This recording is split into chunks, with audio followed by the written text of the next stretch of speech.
របៀបភ្ជាប់ account ថៅប៉ាល់ជាមួយ Gmail និង Alipay វិធីទី1របៀបភ្ជាប់ថៅប៉ាល់ជាមួយ Gmail ជាដំបូងបងសូមចូលទៅកាន់ app ថៅប៉ាល់រួចចុចលើពាក្យ login រួចជ្រើសរើសពាក្យ continue with Google បន្ទាប់មកចុចពាក្យ continue ឬចុចពាក្យថា continue ម្ដងទៀតត្រង់កន្លែងនេះបងត្រូវចុចឬជ្រើសរើស account Gmail ណាមួយបើសិនជាបងមាន account Gmail ច្រើនជ្រើសរើស account Gmail រួចសូមចុចពាក្យថា continue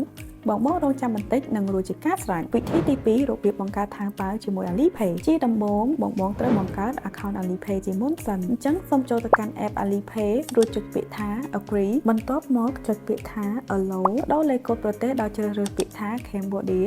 រួចបញ្ចូលលេខទូរស័ព្ទរបស់បងបញ្ចូលរួចចុចលើពាក្យ agree និងបំពេញលេខកូដសម្ងាត់6ខ្ទង់ដែលគេផ្ញើមកតាមលេខទូរស័ព្ទវិញរួចរាល់សូមចុចលើពាក្យ set up letter in setting បន្ទាប់មកបងធ្វើការជ្រើសរើសប្រទេសម្ដងទៀតដោយចុចពាក្យថា Cambodia ជាការស្រេចសម្រាប់ការបង្កើត account Alipay អញ្ចឹងបងអាចចូលទៅកាន់ app ថៅប៉ាល់ដើម្បីភ្ជាប់ជាមួយ account Alipay តែម្ដងដំបូងសូមបងចុចប៊ូតុងពណ៌ទឹកក្រូចនៅខាងក្រោមនេះកន្លែងនេះសូមបងជ្រើសរើស Alipay ដើម្បីបង្កើត account ថៅប៉ាល់បន្ទាប់មកចុចលើប៊ូតុងពណ៌ទឹកក្រូចនេះហើយបងរងចាំបន្តិចពាក្យថា agree រួចចុចពាក្យថា allow តែប៉ុណ្ណឹងរួចជាការស្រេចសម្រាប់ការបង្កើត account ថៅប៉ាល់របស់បងសូមអរគុណសម្រាប់ការប្រើប្រាស់សេវាកម្ម VTS